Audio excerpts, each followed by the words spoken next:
ब्रह्मा विष्णु महेश अजर अमर नहीं है।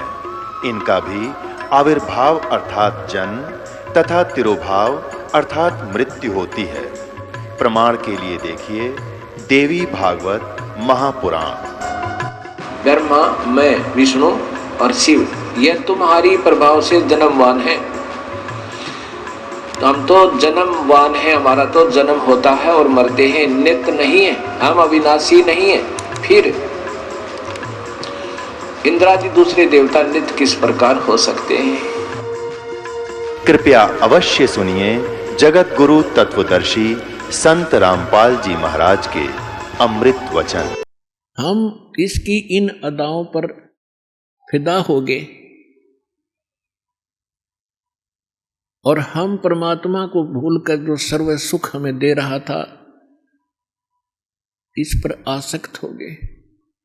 और पुण्यात्माओं, ये रोग आज भी हमारे अंदर विद्यमान है, जिस रोग से हम मार खा चुके हैं। जैसे एक हीरो या हीरोइन अपनी रोजी रोटी के लिए अटपट करते हैं, वो चटक मटक करते हैं, कलाबाजी करते हैं, और ये भोले बच्चे युवा वर्ग उनका ड्रामा देख के, उनकी एक्टिंग देख करके उन पर आसक्त हो जाते हैं। ये मेरा फेवरेट हीरो है, ये मेरी फेवरेट हीरोइन है।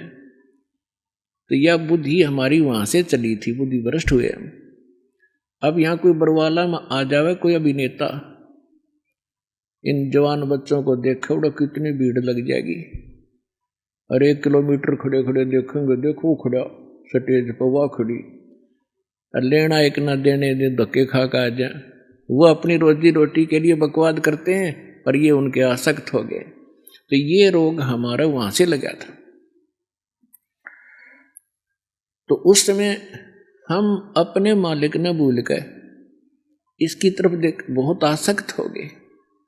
परमेश्वर ने बहुत बार आकाशवाणी की कि बच्चों तुम मस्त रहो, इसकी क्रिया पर ध्यान ना दें। हम ऊपर से तो सावधान हो गए पिता की आकाशवाणी सुनकर, लेकिन अंदर से उसके प्रति हमारी कसक विशेष बनी रही। वो अंतर्यामी है, वो जान गए कि ये प्राणी अब यहाँ रहने के योग्य नहीं।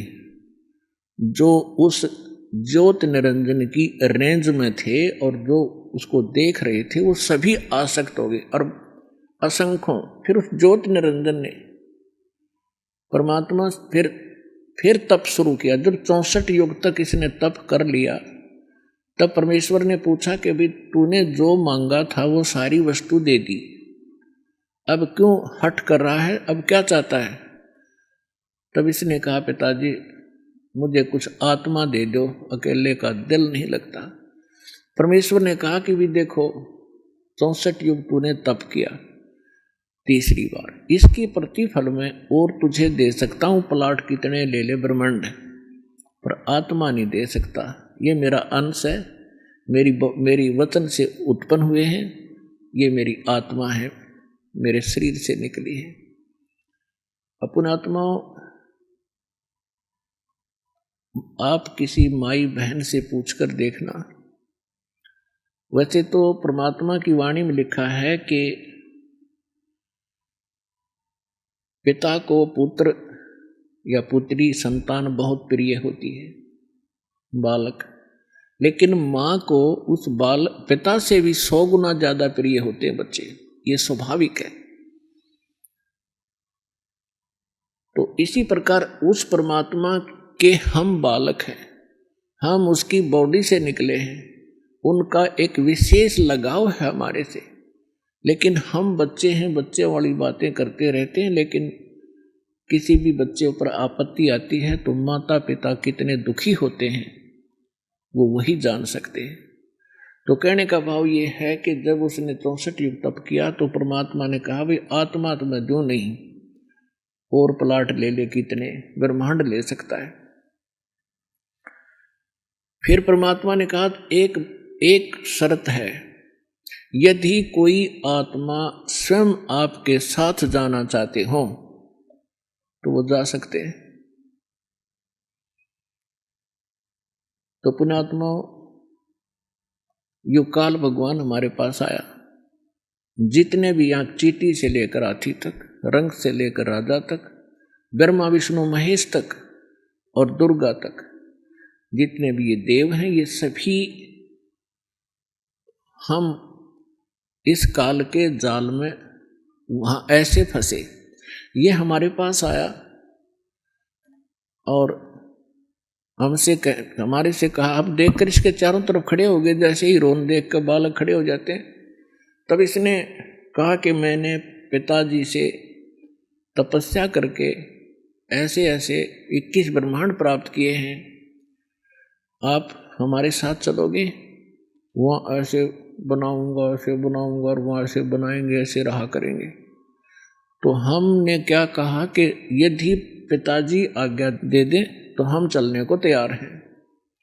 तो ज्योत निरंजन ने फिर से परमात्मा से प्रार्थना की और कहा, जी कुछ आत्माएं मेरे साथ जाने के लिए एग्री हैं, आपकी आज्ञा चाहते हैं।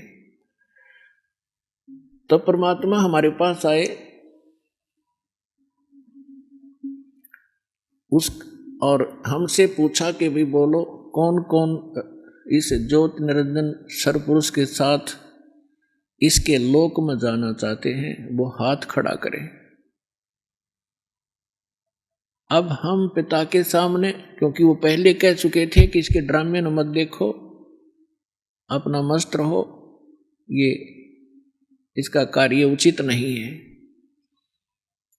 तो हम बहुत ज्यादा लज्जित हो गए और नीची गर्दन करके बैठ के सभी सन्नाटा छा गया, कोई नहीं बोला। पिताजी के सामने कैसे ये मुंह फटे। तब परमेश्वर ने कहा कि ज्योति निरंजन, आप तो कह रहे थे, तू तो कह रहा था कि बहुत सी संख्या में मेरे साथ चलने को तैयार है, ये तो एक भी नहीं बोलता। तब एक आत्मा खड़ी हुई और खड़ा होकर के कहा कि मैं इनके साथ जाना चाहता हूं। हमने सोचा कदे ये एक लिए यही आत्मा सारा मजा ले जा, हम पीछे रह जा। तो देखा हमने भी फिर दोनों हाथ खड़े कर लिए, असंख्यों। तब परमात्मा ने कहा, ठीक है भाई, जिसने भी आपके साथ जाने की इच्छा व्यक्त की है उनको मैं आज्ञा देता हूं, लेकिन मैं अपने हिसाब से भेजूंगा, ऐसे ठीक नहीं, आप जाइए अपने लोक में। तो परमात्मा ने सबसे पहले जिस आत्मा ने खड़ा होकर के सबसे पहले स्वीकृति दी थी, उसकी लड़की बना दी और उसके अंदर हम सभी आत्माओं को बीज रूप में सूक्ष्म बनाकर फीड कर दिया। अपने आत्माओं, इस विज्ञान से हमें बहुत कुछ शिक्षा प्राप्त होगी। आप देखते हो हमारी बॉडी के अंदर आज के डॉक्टर आपको बताते भी हैं कि 1 ग्राम ब्लड में कितने कीटाणु होते हैं। 4-4 लाख, 5-5 लाख, कितने प्रकार के कीटाणु हमारी बॉडी में हैं। तो इसी प्रकार परमात्मा ने हमें सूक्ष्म रूप में इस दुर्गा, उसका नाम आदि माया रखा, जो आगे चल के दुर्गा देवी रूप नाम से प्रसिद्ध हुई। तो हम सभी को सूक्ष्म रूप में वचन से दुर्गा के अंदर प्रवेश कर दिया और युवा लड़की बना दी और उससे कहा, बेटा, परमेश्वर ने कहा कि बेटी, मैंने तेरे शरीर में वो सभी आत्माएं प्रवेश कर दी हैं और तुझे मैंने आशीर्वाद और वचन दे दिया है, शब्द शक्ति दे दी है। तू जितने जीव कहे वो ज्योत निरंजन कहे, आप उतने ही नर और मादा उत्पन्न कर सकते हो और आप जाइए उस ज्योत निरंजन सरपुरुष के ब्रह्मांडों में। उस लड़की के साथ सबसे पहले जो 16 सुत उत्पन्न किए थे पुत्र, उनमें से एक सहज दास है। उस सहज दास को उस लड़की के साथ भेज दिया कि अपनी बहन को और उसको ज्योत निरंजन के पास छोड़ के आइए और उसको बता दीजिए कि इस लड़की को पिताजी ने वचन शक्ति दे दी है, जितने जीव तू कहेगा ये उत्पन्न कर देगी। सहजदास जी ने आज्ञा का पालन किया, अपनी बहन को लेकर के वहां पहुंचा। ज्योत निरंजन से जो भी पिता ने कही थी वो सारी वाणी सब वचन वो आज्ञा सुना दी और कहा कि इस लड़की बहन के शरीर में वो सभी आत्माएं हैं जो तेरे साथ आने की इच्छुक थी और इसको वचन दे रखा है जितने तू नर मादा कहेगा उतने ही ये उत्पन्न कर देगी। जोगजीत वहां छोड़कर अपनी बहन को वापस आ गया। अब युवा होने के कारण लड़की का रंग रूप निखरा हुआ था। पुण्यात्माओं, ये रोग भी यहाँ के प्रत्येक प्राणी में वहीं से लगा था। अकेली लड़की को देखकर इस काल के मन में बड़ा दोष उत्पन्न हुआ, इसके आव भाव बिगड़ गए, लड़की के साथ बदतमीजी करने लगा। दुर्गा ने अपनी इज्जत रक्षा के लिए बहुत सी विनय की और बहुत से एग्जाम्पल भी किए कि ज्योत निरंजन विचार कर, पिताजी की दी हुई वचन शक्ति मेरे पास है और जितने जीव तू कहेगा मैं उत्पन्न कर दूंगी। तू मेरे साथ ही जुल्म ना कर, बदतमीजी मत कर, ये ग्रस्त सृष्टि ना प्रारंभ कर। और देख, पहले आप अंडे से उत्पन्न हुए पिताजी के वचन से उन्हीं की आत्मा हो तुम, तो मैं उन्हीं के वचन से मैं उत्पन्न हुई हूँ। तू मेरा बड़ा भाई है, मैं तेरी छोटी बहन हूँ और बहन भाई का ये क्रम महापाप का कारण होता है, तो ऐसा जुल्म ना करे। पर इसने एक नहीं सुनी और हद से ज्यादा बढ़ गया बदतमीजी करता हुआ और कहा कि यहां और तू और मैं हैं और यहां कोई नहीं आ सकता। लड़की ने देखा कि ये तो बकवास करने पर तुल गया, अपना सूक्ष्म रूप बनाया और जो ही वो बकवाद करने के लिए मुंह खोले हुए था, आलिंगन करता हुआ उसके मुख के माध्यम से और पेट में चली गई और कहीं अपनी इज्जत की रक्षा उसने में लगी नहीं, कोई बचाव का स्थान नहीं दिखा और वहां से पुकार किया कि हे पिताजी मेरी रक्षा करो, मेरे साथ ऐसे ऐसे बदतमीजी कर दी और अपनी इज्जत रक्षा के लिए मैंने इसके पेट में शरण दे रखी है, मुझे बचाओ। परमात्मा को पता था कि इन्होंने भरी थाली का ठोकर मार दी, यह सारे सुख उपलब्ध थे और इस दुष्ट के साथ ये आकर्षित होकर इसे लेंगे टिंडे। अपने आत्मा बहुत सी शंकाएं उत्पन्न होती हैं प्रथम बार जो इस सृष्टि रचना को सुनते हैं, लेकिन ये कोई डूम बाट के गीत नहीं है। हमने आज तक जो भी ज्ञान सुन रखा था वो बिल्कुल अनकम्प्लीट था, कोई सिर पैर नहीं था उस ज्ञान का। तो यहाँ परमात्मा ने क्या किया, अपने ही पुत्र जोगजीत का रूप बनाया और वहां ज्योत निरंजन के उस 21 ब्रह्मांड में पहुंच गया, उस स्थान पर जहां वो खड़ा था। जोगजीत को देखकर वो एकदम सतर्क हो गया और कहा कि ज्योत निरंजन तूने बड़ा जुल्म कर दिया और आदेश सुन ले परम पिता का, आज से तेरा नाम काल होगा। तो उस लड़की का काल का कारण बना क्योंकि इसने अपनी इज्जत रक्षा के लिए तेरे पेट में शरण दी। लड़की को परमात्मा ने जोगजीत रूप में ज्योत निरंजन का पेट चाक करके वचन से वह लड़की बाहर निकाल दी, पेट पर चीर के,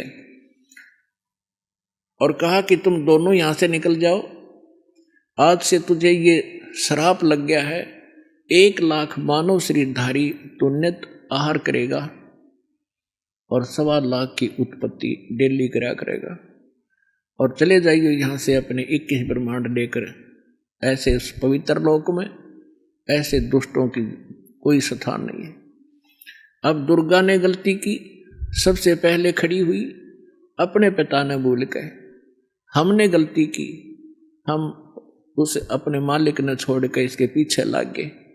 21 ब्रह्मांड वहां से चल पड़े, परमात्मा का वचन कर सुनते ही जैसे विमान चला करते हैं।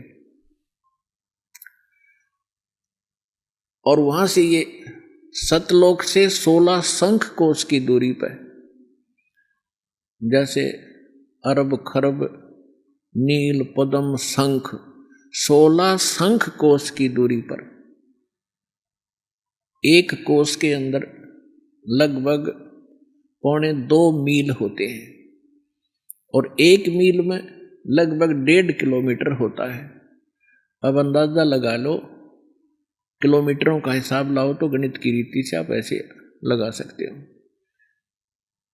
अर्थात एक कोस में 3 किलोमीटर मानकर चले हम, तो 48 शंख किलोमीटर दूर, 48 शंख हम यहाँ ये 21 ब्रह्मांड आकर रुक गए और अपने अपने दायरे में ये चक्कर लगाने लग गए परमात्मा के वचनानुसार। अब इस ज्योति निरंजन ने फिर से वही बकवाद बाई लड़की के साथ फिर बदतमीजी शुरू की।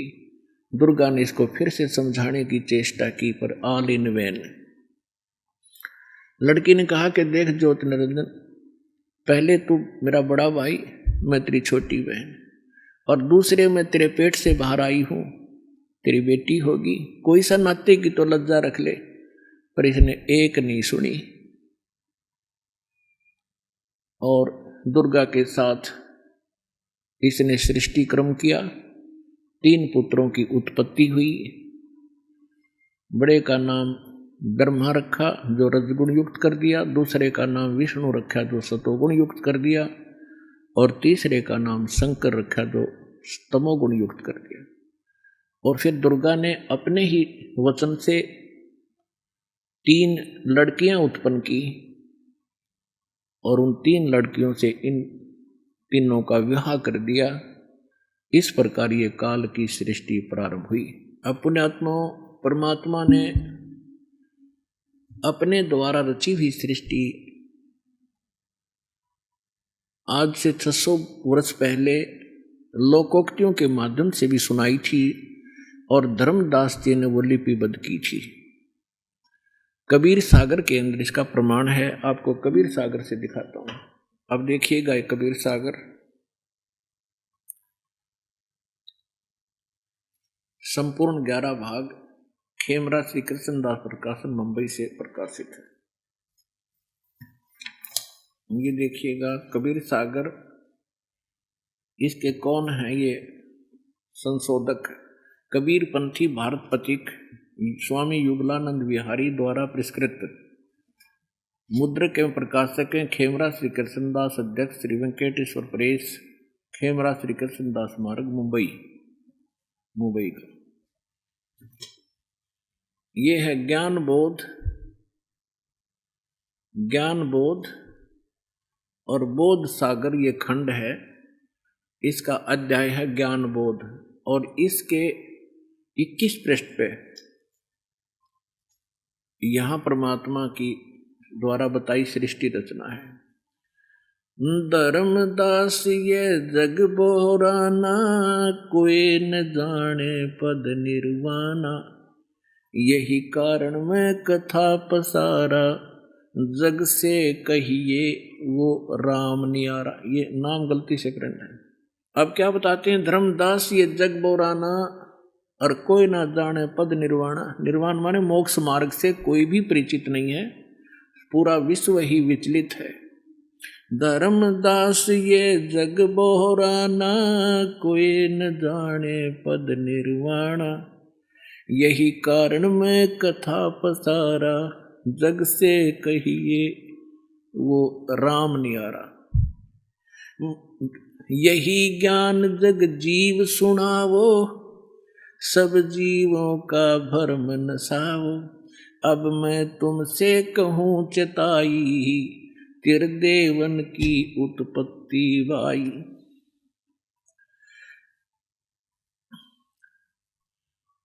कुछ संक्षेप कहूँ गहुराई, सब संशय तुमरे मिट जाई, भरम गए जग वेद पुराना, आदि राम का वेद न जाना, राम राम सब जगत बखाने, आदि ये राम है, आदि राम कोई बिरला जाने, राजा राम सबको ये जग जाने, तुम सोता को भेद बखाने। ज्ञानी सुने, जो मैं कथा सुनाने जा रहा हूँ सृष्टि रचना की, कहते हैं अब मैं तुमसे कहूँ चिताई, तेरे देवन की उत्पत्ति भाई, इससे संबंधित है। ज्ञानी सुने सो हृदय लगाई, मूर्ख सुने तो गम न पाई। माँ अष्टंगी पिता निरंजन, ये जम दारुण वंशन अंजन। पहले कीन निरंजन राई, पीछे से दुर्गा उपजाई माया। माया रूप देख अति शोभा, देव निरंजन तन मन लोभा। काम देव धर्मराय सताए, देवी को तुरंत दर खाए। पेट से देवी करी पुकारी, हे साहेब मोहे करो उबारी। टेर सुनी सतगुरता आए, अष्टंगी के बंद छुड़वाए। अब इस काल को यहाँ इसने धर्मराय भी कहलाता है। इसने कहा था मैं धर्म का राज करूंगा, सत्य का राज करूंगा, और जैसा कोई कर्म करेगा वैसा ही फल दूंगा। इसलिए यहाँ इसको कहा है धर्मराय को हिकमत कीना, नख रेखा से बग कर लेना।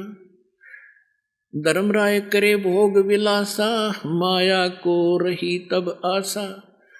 धर्मराय तीन पुत्र अष्टंगी जाए, ब्रह्मा विष्णु शिव नाम धराए।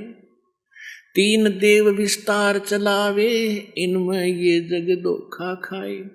पुरुष गम कैसे कोई पावे, काल निरंजन जग भरमावे। तीन लोक अपने सुत दीना, सोन निरंजन बासा लीना। अलख निरंजन सोन ठिकाना, ब्रह्मा विष्णु शिव भेद न जाना। तीन देव सो उसको ध्यावे, निरंजन का वो पार न पावे। अलख निरंजन बड़ा बटपारा, तीन लोक जीव कीन आहारा। ब्रह्मा विष्णु शिव नहीं बचाए, सकल खाए पुन दूर उड़ाए। तिनके सुत हैं तीनों देवा, अंदर जीव करत हैं सेवा। अकाल पुरुष का हो नहीं चीन्या, काल पाए सभी गए लीना। ऐसे फिर कहते तीनों देव और असुर अवतारा, ताको भजे सकल संसारा। तीन गुणों का ये विस्तारा, धर्मदास मैं कहूँ पुकारा। गुण तीनों की भक्ति में ये भूल पड़ो संसारे, कह कबीर निज नाम बिना कैसे उतरो पार। अपने आत्मा परमात्मा ने 600 वर्ष पहले ये ज्ञान दिया था,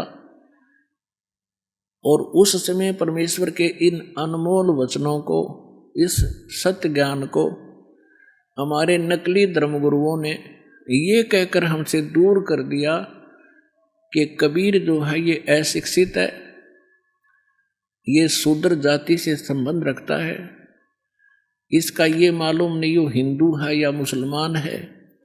और ये हमारे हिंदू देवताओं को, ब्रह्मा विष्णु महेश को नासवान बताता है, इनके विषय में ऊट पटांग बकवास करता है।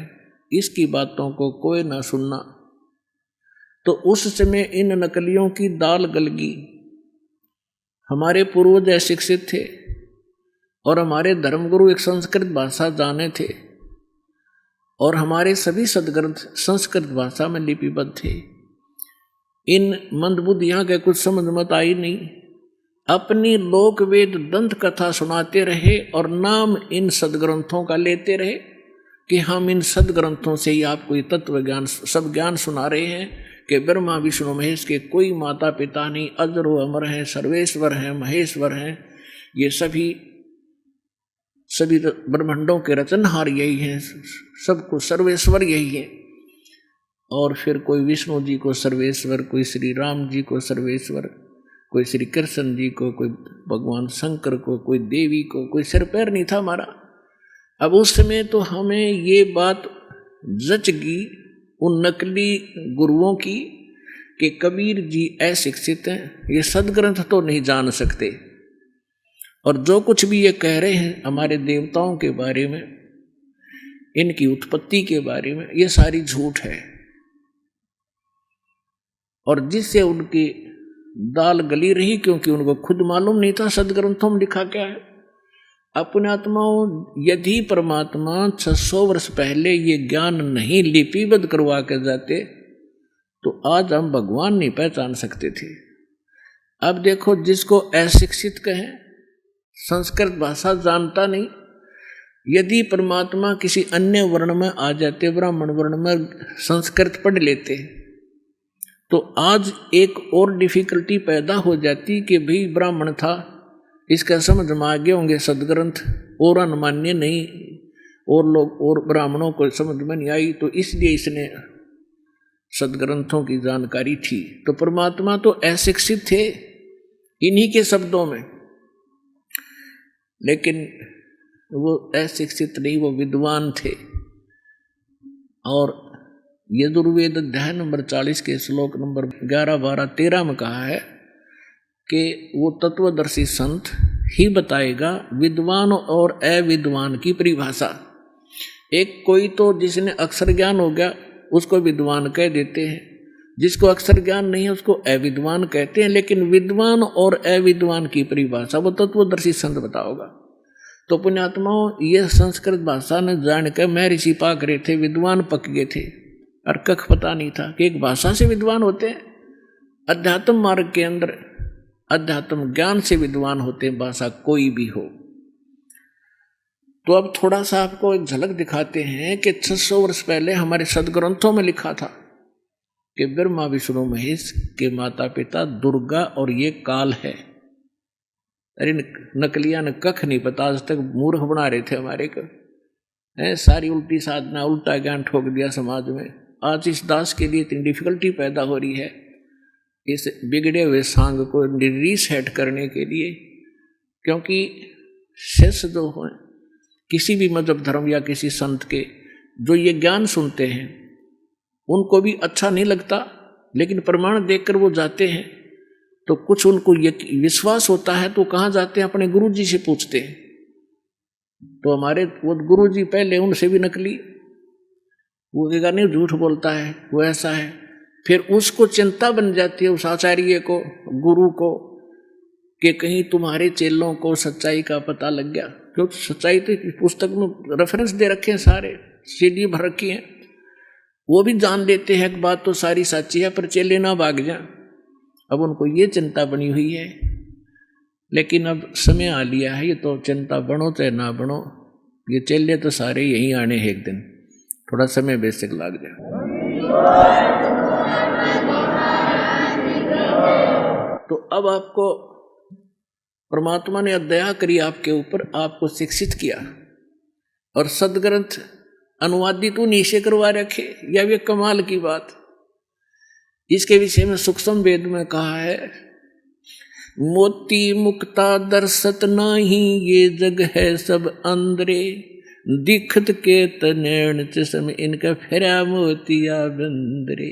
ये दिखत थे विद्वान और संस्कृत भाषा, चारों वेद कंठस्थ याद कर रखे, गीता जी को पूरे 18 के 18 अध्याय गोट रखे, अन्य कख नहीं पता इसमें लिखा क्या है। तो इसके विषय में कहा है कि ये दिखे थे विद्वान, बड़े संस्कृत बोलनीय, और इनका मोतियाबिंद था अज्ञान रूपी। किसी को मोतियाबिंद हो जाता है तो उसकी आंख तो बिल्कुल साफ दिखाई देती है, किसी ने खूब दिखता होगा, तो दिखता कुछ नहीं। तो ये दिखे थे विद्वान, और इनका था मोतियाबिंद, अज्ञान था, पूर्ण रूप से अज्ञान था इनके अंदर। सभी हमारे धर्म गुरुओं में हमारे सदग्रंथ क्या बता रहे हैं, और ये 600 वर्ष पहले भगवान बता के गए थे। तो पुण्यात्माओं, अब समझने में देर नहीं लगेगी। Who is God? Kabir is God. अभी दिखाता हूं आपको, ये देखिएगा, ये शिव पुराण है।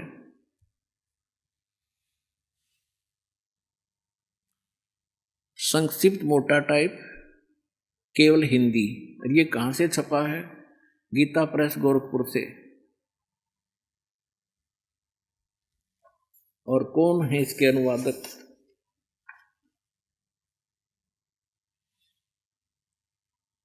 संपादक हनुमान प्रसाद पोदार।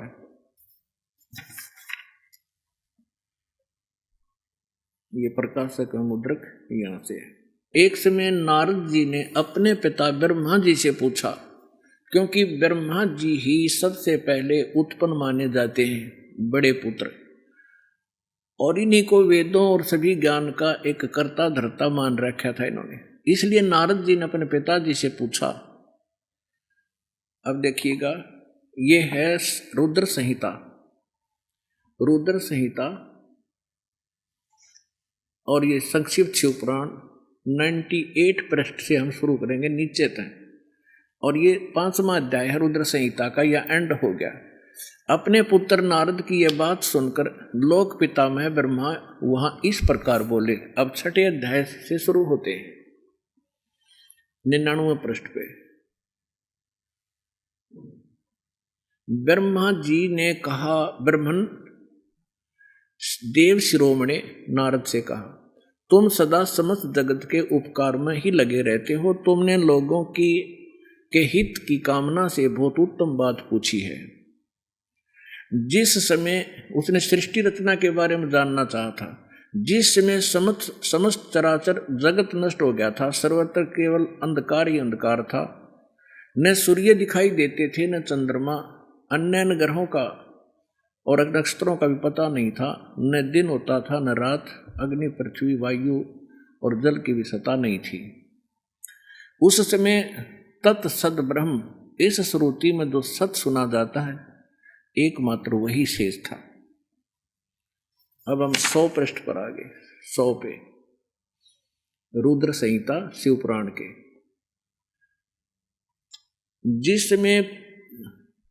जिस परब्रह्म के विषय में, ये ब्रह्मा जी ज्ञान बता रहे हैं, जिस परब्रह्म के विषय में ज्ञान और अज्ञान से पूर्ण, यानी कुछ सच्ची कुछ झूठी, मैं बताने जा रहा हूं। ब्रह्मा जी कह रहे हैं कि जिस परब्रह्म के विषय में कुछ ज्ञान कुछ अज्ञान पूर्ण युक्तियां सुनी जाती हैं वो बताता हूं, यानी कुछ सच्ची कुछ झूठी। ये देखो, ज्ञान और जिस परब्रह्म के विषय में ज्ञान और ज्ञान से पूर्ण उक्तियों द्वारा इस प्रकार विकल्प किए जाते हैं, उसने कुछ काल के बाद द्वितीय की इच्छा प्रकट की। अपने भीतर एक से अनेक होने का संकल्प उदित हुआ। तब उस निराकार परमात्मा ने अपनी लीला शक्ति से अपने लिए मूर्ति की कल्पना की, यानी साकार में आए। तो कौन बन गए? जो मूर्ति रहित परम ब्रह्म है, उसकी मूर्ति भगवान सदाशिव हैं। अर्वाचीन और प्राचीन विद्वान उन्हीं को ईश्वर कहते हैं। उस समय एकाकी रहकर स्वेच्छानुसार विहार करने वाले उन सदाशिव ने अपने विग्रह से स्वयं ही एक स्वरूप भूता शक्ति की सृष्टि की, जो उनके अपने श्री अंग से कभी अलग होने वाली नहीं थी। उस पराशक्ति को प्रधान प्रकृति गुणवती माया बुद्धि तत्व की जननी तथा विकार रहित बताया गया है। वह शक्ति अंबिका कही गई है, ये दुर्गा, और नित्य और मूल कारण भी कही गई है, जिसको प्रकृति सर्वेश्वरी और त्रिदेव जननी, त्रिदेव ब्रह्मा विष्णु महेश के उत्पन्न करने वाली उनकी माता नित्या और मूल कारण भी कहते हैं। सदाशिव द्वारा प्रकट की गई उस शक्ति के 8 भुजाएं हैं। हो गया क्लियर? अपने आत्माओं, कमाल की बात है। देवी पुराण में 3रे स्कंद में ब्रह्मा जी अपने पुत्र नारद से बता रहा है कि जब मैं कमल के फूल पर बैठा था, मुझे नहीं मालूम कितने उत्पन्न हो गया, कौन मेरा जनक है। और फिर 1000 फिर तो आकाशवाणी हुई, फिर मैंने 1000 वर्ष तक तप किया, फलान किया। अब जब उसने अपने जन्म का नहीं बीरा और बताओ परब्रह्म और फलाने की सृष्टि फलान, जैसा भी है, क्योंकि कारण क्या था कि परमात्मा प्रत्येक युग में आए, और सबसे पहले जब आए थे वो परमात्मा सबसे पहले ब्रह्मा जी से मिले थे, और ब्रह्मा जी को यह सृष्टि रचना सुनाई थी, और ये काफी प्रभावित हुआ था। परमात्मा ने इसको ओम नाम दिया था जाप करने का। फिर परमात्मा गए थे विष्णु जी के पास, विष्णु जी ने भी काफी प्रभाव से बड़ी लगन से ज्ञान सुना था और शिष्य हुए थे। प्रथम मंत्र उनको हरियम नाम दिया था परमेश्वर। और तीसरी बार फिर शिव जी के पास भी गए थे, शंकर भगवान के पास, उन्होंने भी ज्ञान सुना था और उनको उन्होंने परमात्मा ने, जो वेदों में भी मंत्र नहीं है, वो सोहम मंत्र दिया था। तो यहाँ गरीबदास साहब ने बताया है कबीर साहब की से मुख कमल से सुनकर कि हम बैरागी ब्रह्मपद सन्यासी महादेव पर सोहम मंत्र दिया शिव जी को, करे हमारी सेव। तो ये तीनों परमात्मा, तीनों भगवानों को परमेश्वर आकर मिले थे संत रूप में, और इन्होंने पहले तो ज्ञान ग्रहण किया क्योंकि ज्ञान सुना, सृष्टि रचना सुनी, फिर पीछे से काल ने इनके मन में ऐसा भूत बांट दिया और ऐसी प्रेरणा कर दी कि ये क्या जाने ये ऋषि वेदों और उनसे अलग से कहाँ से ज्ञान ले आया, वेद ही सर्वश्रेष्ठ हैं। तो दूसरी बार जब परमात्मा गए कि इनको आगे कुछ बढ़ाऊं, तो ब्रह्मा जी ने भी, विष्णु जी ने भी, शिव जी ने भी, तीनों ने उनका ज्ञान नकार दिया कि नहीं, जो वेदों में ज्ञान है हम उसी को मानते, उससे आगे हम नहीं मानेंगे। उसे हटकर जो आप बता रहे हो हमें समझ में नहीं आ रहा। लेकिन वो जो सृष्टि रचना मालिक से सुनी थी, वह ऊट पटांग अटपट करके अब यहाँ सुनाई उसने, कुछ सच्ची कुछ झूठी। अब उसका एक झलक है ये आपके सामने, देखिएगा। अब ये क्या कहते हैं ब्रह्मा जी, 100 पृष्ठ पर हम पढ़ रहे हैं रुद्र संहिता के, कि ये क्या कह रहे हैं कि जो मूर्ति रहित परम ब्रह्म है, उसकी मूर्ति भगवान सदाशिव है। ये काल कैसे छल करता है, इसने कसम खा रखी है, प्रतिज्ञा कर रखी है कि मैं अपने वास्तविक रूप में कभी किसी को दर्शन नहीं दूंगा। तो किसी को ये शिव रूप में दर्शन दे देता है, किसी को अपने पुत्र विष्णु के रूप में, किसी को अपने पुत्र शंकर यानी ब्रह्मा के रूप में। तो इस प्रकार यहाँ ब्रह्मा जी विचलित है, इसको सदाशिव कह रहा है। अब देखिएगा, ये है ये काल भगवान, आगे स्पष्ट होगा इसी में। वो भगवान सदाशिव है। अर्वाचीन और प्राचीन विद्वान उन्हीं को ईश्वर कहते हैं। उस समय एकाकी रहकर सब इच्छानुसार विहार करने वाले सदाशिव ने अपने विग्रह से, शरीर से स्वयं ही एक स्वरूप भूता शक्ति की सृष्टि की। अब ब्रह्मा जी अपने अज्ञान में लिपापोती करण की कुचेष्टा करा रही, वह सच्चाई सामने हमारे आनी थी, जो दास ने आपको कथा सुनाई, जो परमात्मा ने सुना रखी है, और अभी आपने दास ने मौखिक सुनाई, वो इसका एक ये प्रमाण मिल रहा है इसमें। ये क्या कह रहा है कि सदाशिव ने, ये काल भगवान ने अपनी इच्छा से अपने अंदर से एक लड़की उत्पन्न की और वह दुर्गा कहलाई। खाक है ये। अब देखो, अब उसने ये कैसे पता लग गया, ऐसे हुआ जब वो खुद का मन अपनी सृष्टि, अपने जन्म का ना बेरा उसकी बताने लग रहा अपने बाप की। तो ये तुक्के मारे परमात्मा से सुनकर इसने उलझाने की चेष्टा की, लेकिन सच्चाई छुपा नहीं करती। चोर चुरावे तू बड़ी गाड्डे पानी में, वह गाड्डे वह ऊपर आओ ना, सच्चाई छनी ना। अब देखो, ये आपको पर रहम हुआ है। उस समय एकाकी रहकर स्वेच्छानुसार विहार करने वाले सदाशिव ने, काल ने, अपने विग्रह माने शरीर से स्वयं ही एक स्वरूप भूता शक्ति की सृष्टि की, जो उनके अपने श्रीअंग से कभी अलग होने वाली नहीं थी। उस पराशक्ति को प्रधान, ये ध्यान रखना कि प्रधान भी दुर्गा को कहते हैं, प्रकृति भी दुर्गा को कहते हैं। गुणवती माया बुद्धिवत तत्व की जननी तथा विकार रहित बताया है। वह शक्ति अंबिका कही गई, जो सदाशिव ने अपने शरीर से विग्रह से बाहर उत्पन्न करी, वह के कहलाई विकार रहित। वह शक्ति अंबिका कही गई, उसी को प्रकृति सर्वेश्वरी और ब्रह्मा विष्णु महेश त्रिदेव की जननी, नित्ता और मूल कारण भी कहते हैं। सदाशिव द्वारा प्रकट की गई, अपने काल के शरीर से निकली हुई उस शक्ति के 8 भुजा हैं। प्रकट स्पष्ट हो गया दुर्गा के विषय में। नाना प्रकार के आभूषण उसके श्री अंगों की शोभा बढ़ाते हैं। वह देवी नाना प्रकार की गतियों से संपन्न है और अनेक प्रकार के अस्त्र शस्त्र धारण करती है। एकाकिनी होने पर भी वह माया संयोग वसात अनेक हो जाती है। इसने 3 रूप धारण किए थे, सावित्री, लक्ष्मी और उसे पार्वती के, और एक एक पुत्र से इसकी विवाह कर दिया। श्री देवी पुराण में स्पष्ट है, फिर कभी समय पर दिखाएंगे। आज देखो, एकाकिनी होने पर भी वह माया संयोग वसात अनेक हो जाती है। जो वे सदा शिव हैं उन्हें परम पुरुष, ईश्वर, शिव, शंभु और महेश्वर कहते हैं। यहां देखो, अब 101 पृष्ठ पर आगे हम रुद्र संहिता का शिव पुराण में वे अब इस काल के विषय में जानकारी चल रही है। वे अपने सारे अंगों में भस्म रमाए रहते हैं।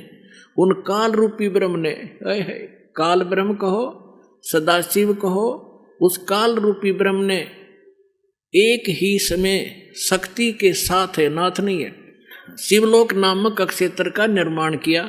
उस उत्तम अक्षेत्र को काशी कहते हैं। वह परम निर्वाण या मोक्ष स्थान है जो सबके ऊपर विराजमान है। वे प्रिया प्रियतम शक्ति, वे प्रिया प्रियतम रूप शक्ति और शिव, यानी पति पत्नी के रूप में शक्ति दुर्गा, शिव ये काल रूपी ब्रह्म जो परमानंद स्वरूप हैं उस मनोरम क्षेत्र में नित्य निवास करते हैं। काशीपुरी परमानंद निरूपणी है। मुने शिव और शिवा ने, दुर्गा और काल ने प्रलय काल में भी कभी उस क्षेत्र को अपने सानिध्य से मुक्त नहीं किया। अब देखो, सर्वे देवेश्वर देवर से एक समय उस आनंद वन में रमण करते हुए शिवा और शिव के मन में, दुर्गा और इस काल के मन में यह इच्छा हुई कि किसी दूसरे पुरुष की, यानी कोई बालक उत्पन्न करें, सृष्टि करनी चाहिए, कोई बच्चा उत्पन्न करें, जिस पर यह सृष्टि संचालन का महान भार रखकर हम दोनों केवल काशी में रहकर इच्छा अनुसार विचरें और निर्वाण धारण करें। ऐसा निश्चय करके शक्ति सहित दुर्गा के साथ सर्वव्यापी परमेश्वर शिव ने अपने वाम भाग से 10वें अंग पर अमृत मल दिया, यानी पति पत्नी व्यवहार किया, ग्रस्त किया। फिर तो वहां एक पुरुष प्रकट हुआ। अब ये ब्रह्मा थोड़ा बहुत अटपट कर रहे हैं, लेकिन सच्चाई देखो 102 पृष्ठ पे, 102 पृष्ठ पे आप देखिएगा क्या कहा। फिर जो उत्पन्न हुआ वो बच्चा, उसके विषय में कहे, शिव ने कहा, पुवत्स के बेटा, व्यापक होने के कारण तुम्हारा विष्णु नाम विख्यात हुआ। अपने आत्मा अब इस काल से सदाशिव और दुर्गा से विष्णु जी की उत्पत्ति सिद्ध होगी। जो परमात्मा ने 600 वर्ष पहले एक सिंपल लैंग्वेज में कहा था, अब मैं तुमसे कहूँ चिताई तेरे देवन की उत्पत्ति भाई, माँ अष्टंगी पिता निरंजन, ये जम दारुण वंशन अंजन। माया देख रूप अति शोभा, देव निरंजन तन मन लोभा। कामदेव धर्मराय सताए, हे देवी को तुरंत दरकाए। पेट से देवी करी पुकारी, हे साहेब मेरी करो उबारी। टेर सुनी तब ता हम आए, अष्टंगी को बंद छुड़वाए। धर्मराय की ने भोग विलासा, दुर्गा को रही तब आशा, ये प्रेग्नेंट हुई। 3 पुत्र अष्टंगी जाए, ब्रह्मा विष्णु शिव नाम धराए। अरे ये नकली ने क्या कर, तो अनपढ़ है, के जाने शिक्षित है, सारी झूठ बोला है। अरे झूठे आपसे। तो पुण्यात्मा आज आप पर मेर हुई। अपने सदग्रंथ जिनको हम श्रोधार्य मान्या करते आज वो क्या बता रहे हैं, और ये नकली संत, ये हमारे धर्मगुरु क्या बकवास किया करते थे। तो अब हम अपनी दिशा बदलेंगे और मोक्ष प्राप्ति करेंगे। ये सुअवसर परमात्मा ने फिक्स कर रखा है आपका ये समय, और ये सुअवसर आपको प्राप्त हुआ है। ये पिछले गजब के सुंदर बहुत अच्छे कर्म पुण्य आप साथ लेकर जन्मे हो। बेशक आज हम दुखी हैं, बेशक हम कितना भी कष्ट उठा रहे हैं, लेकिन आपके भक्ति के जो नंबर हैं वो 100 के 100 पूरे हैं, जो सतलोक आश्रम बरवाला में पहुंच चुके हैं और आएंगे आगे।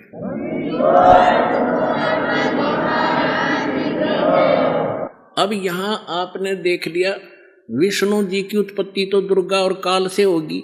अब ब्रह्मा जी क्या बताते हैं देखिए 103 पृष्ठ पे, ये 103 पृष्ठ है रुद्र संहिता।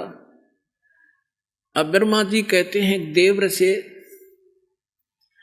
तत्पश्चात कल्याणकारी परमेश्वर सांब सदाशिव ने पूर्ववत प्रयत्न करके, यानी जैसे विष्णु उत्पन्न किया दोनों ने मिलकर संयोग से, अपने दाहिने अंग से उत्पन्न, मुझे भी अपने दाहिने अंग से उत्पन्न किया। मुने उन महेश्वर ने मुझे तुरंत ही अपनी माया से मोहित करके नारायण देव के नाभि कमल में डाल दिया।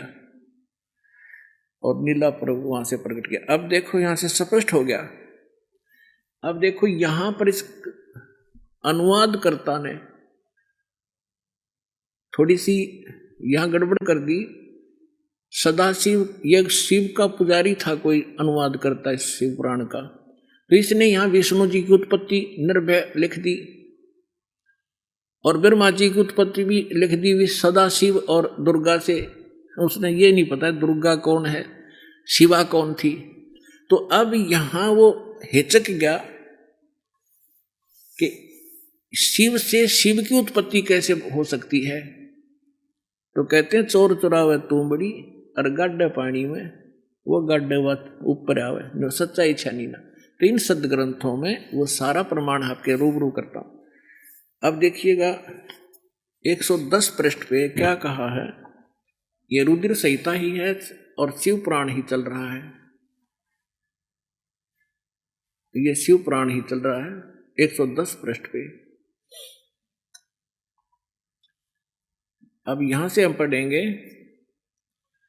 इस प्रकार सारा विवरण कहकर यहां कहा कि इस प्रकार ब्रह्मा, विष्णु और रुद्र इन तीन देवताओं में गुण हैं, यानी रजगुण ब्रह्मा, सतगुण विष्णु, तमगुण शिव है। और परंतु शिव गुणातीत माने गए हैं। यो शिव है, यो इनका पिता है, इनका शिव ना समझ माया। अब आपको फिर से दिखाते हैं, अब आपको दिखाते हैं विद्वेश्वर संहिता इसके 24 पृष्ठ से। अब एक समय ब्रह्मा और विष्णु का आपस में युद्ध हो गया। किस बात पर हो गया? अपने आत्मा परमात्मा कहते हैं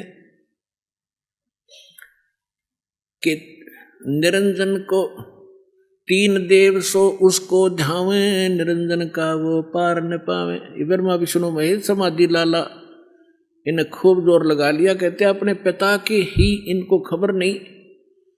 और ये क्या कैसे छल करता है कि जैसे ऋषि महर्षियों ने समाधिस्थ होने की चेष्टा की, किसी को ब्रह्मा जी के रूप में दर्शन दे दिए, तो उसने सबके साथ सबके सामने एक ये प्रमाणित कर दिया अपने अनुभव से कि ये जो ब्रह्मा जी है, जो उनके समक्ष देवता थे, कि ये ही सर्वेश्वर है। मैंने समाधि दशा में इसके दर्शन किए हैं। ये छुपाए बैठे अपने आप को, ये सृष्टि रचने वाले हैं, प्रजापिता हैं, सबके जनक हैं। इस बात ने सुनकर ब्रह्मा जी फूल गए। फिर किसी को ये दर्शन दे, क्योंकि इसने कस प्रतिज्ञा कर रखी है कि मैं कभी किसी के सामने अपने यथार्थ रूप में नहीं आऊंगा। तो किसी को ये शिव के रूप में दर्शन दे देता है। तो वो ऋषि ये कहता है कि शिव जी अपने आप को छुपाए बैठे हैं, यही सर्वेश्वर है, महेश्वर है, सबके जनक हैं, कुल के मालिक है। किसी को विष्णु जी के रूप में दर्शन दे देता दिए हैं। तो उस ऋषि ने फिर उनके डिंडोरे पीट दिए। विष्णु जी को सर्वेश्वर, ये सर्वशक्तिमान है, सबका मालिक है, मैंने समाधि में इसके दर्शन हुए, ये छुपाए बैठे। तो इस बात से इन दोनों को, तो सब तीनों को भ्रम था। देखिए दोनों बैठ गए। एक दिन ब्रह्मा जी चले गए विष्णु जी के पास, और विष्णु जी ने उनका विशेष सत्कार नहीं किया। तो ब्रह्मा जी कहने लगे कि मैं तेरा बाप हूं और अपने बाप को देखकर तू लेटा हुआ है, तुझे शर्म नहीं आती? तो मैं सारे विष्णु जी कहने लगे कि आजा बेटा बैठ जा, मैं तेरा बाप हूं और तू मेरी नाभि कमल से उत्पन्न हुआ है। ब्रह्मा जी कहते सारी सृष्टि का मैं रचनहार हूं, मैं प्रजापिता हूं, तू मेरा पुत्र है। इस बात की इनकी काफी झगड़ा हो गया। कहने का भाव ये है कि फिर इस काल ने बीच में इनका एक लिंग खड़ा कर दिया सतम तेजों में, और इतना लंबा बहुत, ये लड़ना भूल गए, युद्ध भूल गए और उसकी एंड को खोजने के लिए ऊपर नीचे चल पड़े, जो भी लंबी कथा। फिर ये स्वयं आ गया विष्णु अपने पुत्र शिव जी का रूप धारण करके, और फिर इनको ज्ञान देने लग गया। अब देखिएगा विद्वेश्वर संहिता 25 पृष्ठ पे या 24 से पढ़ेंगे हम।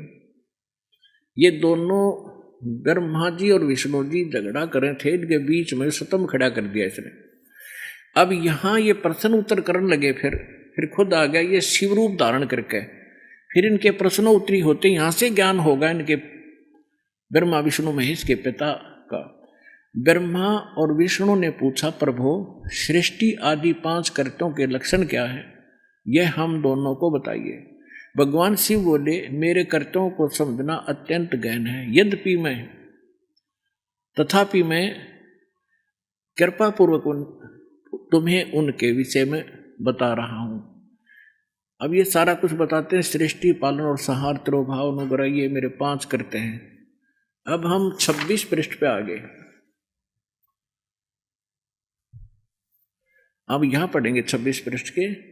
अब ये काल क्या बोला उन दोनों को, ब्रह्मा जी और विष्णु जी को, कि पुत्रों तुम दोनों ने तपस्या करके प्रसन्न हुए मुझ परमेश्वर से सृष्टि और सतिथि नामक 2 कृत्य यानी 2 विभाग प्राप्त किए हैं, सृष्टि और सतिथि प्राप्त किए, ये दोनों तुम्हें बहुत प्रिय है। इसी प्रकार मेरी विभूति स्वरूप यानी मेरे जैसी शकल के रुद्र और महेश्वर ने भी मैंने 2 अन्य उत्तम कृत्य संहार और तिरोभाव मुझसे प्राप्त किए। अब देखो, 2 तो ये पुत्र ब्रह्मा विष्णु हो गए और 2 रुद्र और महेश्वर हो गए, तो 5वां कौन है? यो इनका पिता है, यो काल, जो यो सदाशिव काल रूपी ब्रह्म। अब यही सिद्ध करना था कि, और देखो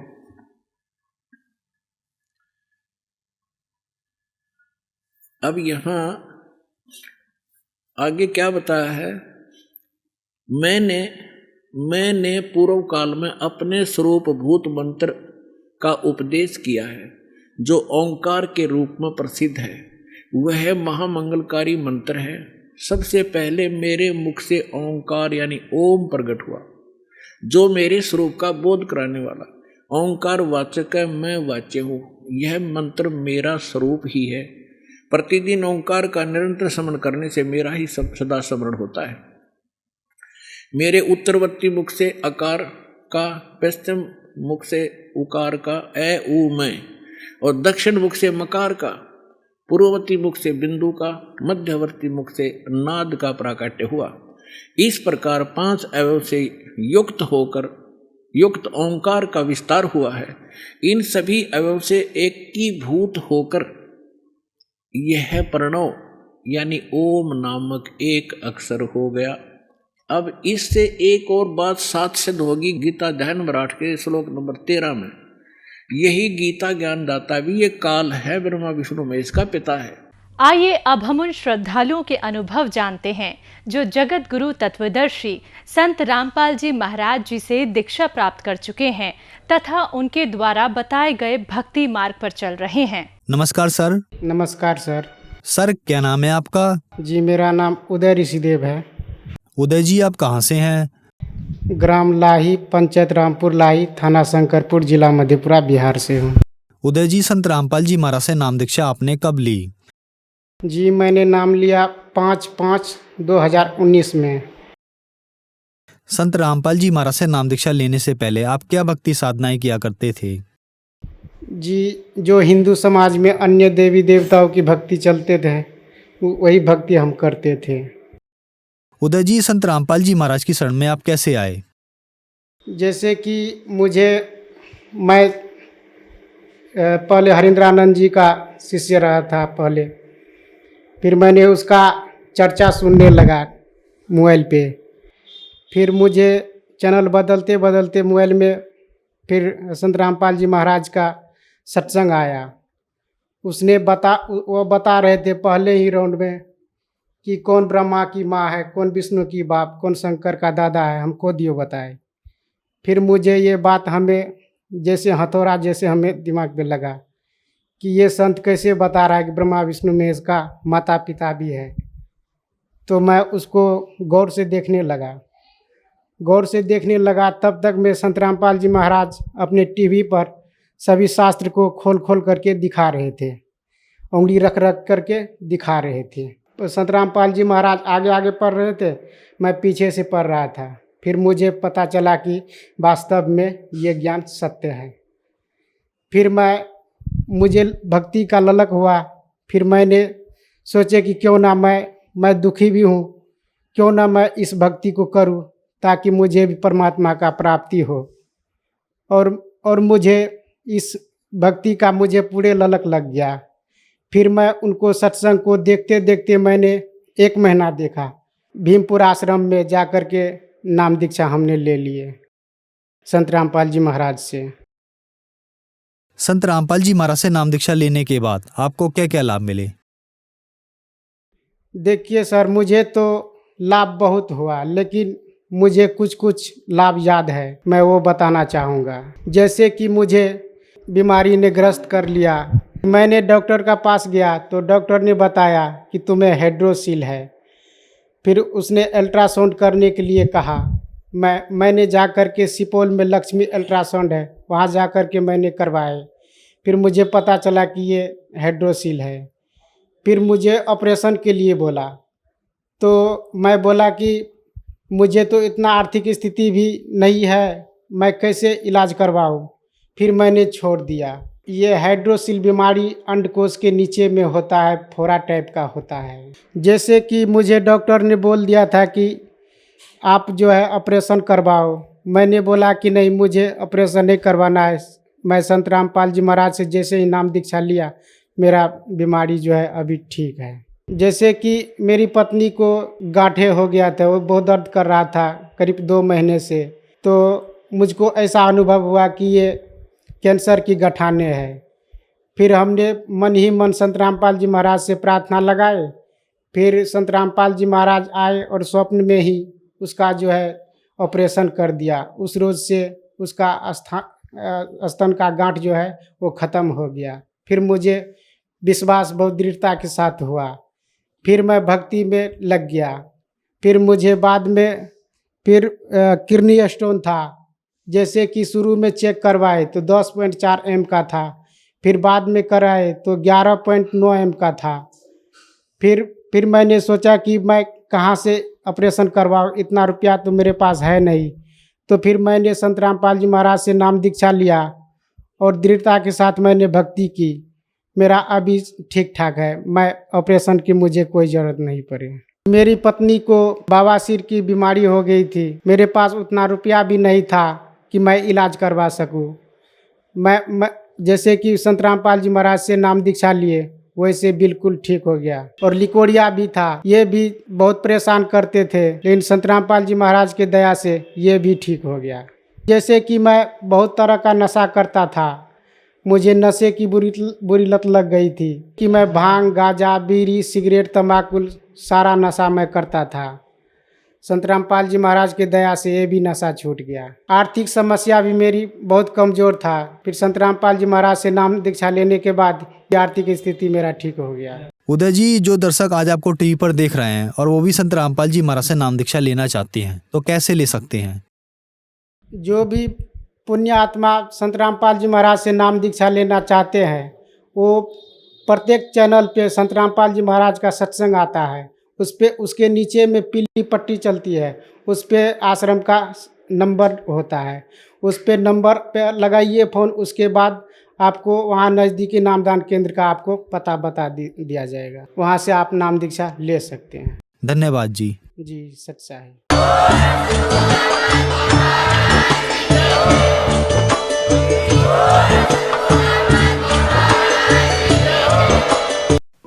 आप सुन रहे थे जगत गुरु तत्वदर्शी संत रामपाल जी महाराज के मंगल प्रवचन। अधिक जानकारी के लिए संपर्क करें